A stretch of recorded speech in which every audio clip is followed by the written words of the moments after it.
بسم اللہ الرحمن الرحیم۔ السلام علیکم۔ پی ٹی وی نیوز میں میں ہوں محمد ضیاء۔ اب تک کی خبروں کے ساتھ۔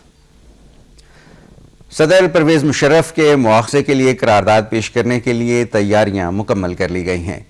چاروں صوبائی اسمبلیوں کی طرف سے صدر پرویز مشرف پر عدم اعتماد کے اظہار کے بعد مواخذے کی قرارداد آئندہ ہفتے کسی بھی وقت پارلیمنٹ میں پیش کی جا سکتی ہے۔ وزیر خارجہ شاہ محمود قریشی نے کہا ہے کہ صدر پرویز مشرف کے پاس مستعفی ہونے کے لیے وقت بہت کم ہے، جس کے بعد مواخذے کا عمل شروع ہو جائے گا۔ وہ ملتان میں ذرائع ابلاغ کے نمائندوں سے بات کر رہے تھے۔ وزیر خارجہ نے کہا کہ چاروں صوبائی اسمبلیوں میں اپوزیشن جماعتوں کے نمائندوں نے بھی صدر کے مواخذے کے حق میں ووٹ دیا ہے، جو ملک میں جمہوریت کے استحکام کی جانب اہم قدم ہے۔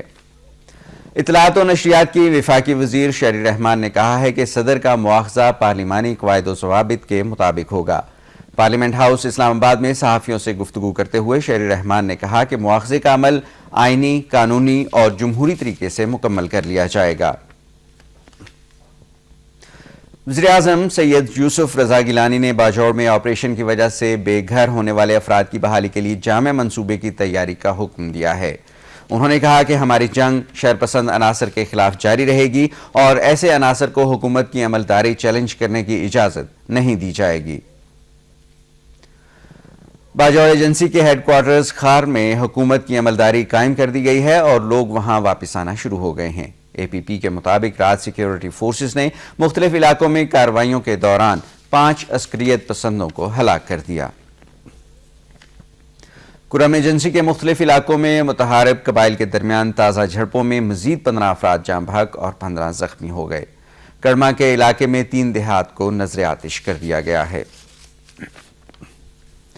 بھارت نے دریائے ستلج میں 1,07,300 کیوسک پانی چھوڑا ہے، جس کی وجہ سے دریا میں آج شام گنڈا سنگھ والا اور ہیڈ سلمانکی کے مقام پر 1 لاکھ کیوسک پانی کا ریلا گزرے گا۔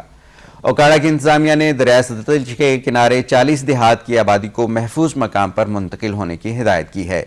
محکمہ موسمیات کے لاہور مرکز کے مطابق دریائے ستلج میں پانی کے بہاؤ میں بتدریج اضافہ ہو رہا ہے۔ امریکہ نے F-16 لڑاکا طیاروں کو اپ گریڈ کرنے کے سلسلے میں پاکستان کے لیے $11.60 کی گرانٹ جاری کر دی ہے۔ امریکی عہدیداروں نے بتایا ہے کہ اس امداد سے دہشت گردی کے خلاف جنگ میں پاکستان کی صلاحیت میں اضافہ ہوگا۔ امریکی صدر جارج ڈبلیو بش نے روس پر زور دیا ہے کہ وہ اپنی تمام فوج جارجیا سے واپس بلا لے۔ ٹیکساس میں ایک اجلاس کے بعد صدر بش نے روس کو خبردار کیا کہ اوسیشیا اور ابخازیہ جارجیا کا حصہ رہیں گے۔ انہوں نے کہا کہ اس بارے میں کسی بات چیت کی کوئی گنجائش نہیں ہے۔ امریکہ کی وزیر خارجہ کونڈولیزا رائس نے بھی روس پر زور دیا ہے کہ جنگ بندی کے سمجھوتے پر دستخط ہو جانے کے بعد وہ اب جارجیا سے اپنی فوج فوراً واپس بلانا شروع کر دے۔ ٹیکساس میں صحافیوں سے باتیں کرتے ہوئے انہوں نے اس بات پر روس پر سخت نکتہ چینی کی کہ سمجھوتے کے تحت اس کے پاس فوج کی واپسی کا کوئی ٹائم ٹیبل نہیں ہے۔ انہوں نے کہا کہ روس کے صدر فرانس کے صدر کو بتا چکے ہیں کہ جارجیا کے صدر جنگ بندی کے سمجھوتے پر جو ہی دستخط کریں گے، روسی فوج جارجیا سے واپس جانا شروع کر دے گی۔ ادھر ماسکو میں صحافیوں سے باتیں کرتے ہوئے روس کے وزیر خارجہ سرگئی لاروف نے کہا ہے کہ ہمیں جارجیا کی طرف سے کئی مسائل کا سامنا ہے اور جب تک روسی فوج وہاں سیکیورٹی کے انتظامات مکمل نہیں کرتی اور دوسرے مسائل حل نہیں ہوتے، فوجوں کی واپسی کے وقت کا تعین نہیں کیا جا سکتا۔ روسی فوج جارجیا کے دارالحکومت تبلیسی کی طرف پیش قدمی بھی کر رہی ہے۔ جارجیا کے اہم قصبے گوری پر بھی بدستور اس کا قبضہ ہے۔ افغانستان میں طالبان اور اتحادی فوجیوں کے درمیان شدید جھڑپوں میں 60 طالبان ہلاک ہو گئے ہیں۔ ادھر مشرقی افغانستان میں بم دھماکے سے نیٹو کا ایک فوجی بھی مارا گیا، جس کے بعد رواں ماہ میں ہلاک ہونے والے اتحادی فوجیوں کی تعداد 20 ہو گئی ہے، جو زیادہ تر امریکی ہیں۔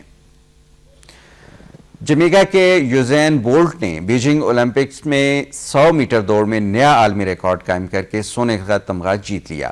یہ اعزاز انہوں نے 9.69 سیکنڈز کے وقت کے ساتھ حاصل کیا۔ بیجنگ اولمپکس کے 8ویں دن چین کو 27 طلائی تمغوں کے ساتھ میڈلز ٹیبل پر واضح برتری حاصل ہے۔ امریکہ سونے کے 16 تمغوں کے ساتھ دوسرے اور جرمنی 8 طلائی تمغوں کے ساتھ تیسرے نمبر پر ہے۔ 8ویں دن تیراکی اور ویٹ لفٹنگ میں عالمی ریکارڈ قائم ہوئے۔ بیجنگ اولمپکس کے ہاکی کے مقابلوں میں پاکستان اپنا چوتھا میچ آج جنوبی افریقہ کے خلاف کھیلے گا۔ ناظرین اب تک کے لیے اتنا ہی، اگلے بلیٹن میں پھر حاضر ہوں گے، ہمارے ساتھ رہیے گا۔